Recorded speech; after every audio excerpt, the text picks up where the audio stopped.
নমস্কার, আমি সাবদি।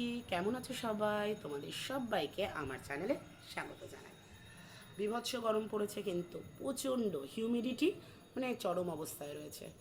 হাঁটা চলা বসা যাই করছি, আমরা কিন্তু একেবারে ঘেমে নিয়ে অস্থির হয়ে যাচ্ছি। তাহলে কি করতে হবে?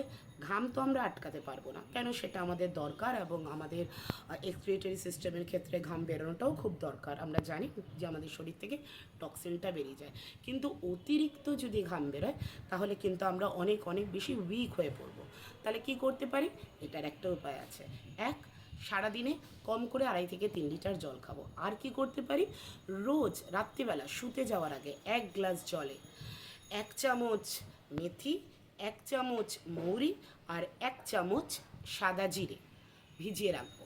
রেখে ঢাকা দিয়ে দেবো জলটাকে। সকালবেলা উঠেই, ঘুম থেকে উঠেই আমাদের ফার্স্ট কাজ হবে সেই জলটাকে খালি পেটে খেয়ে নেওয়া।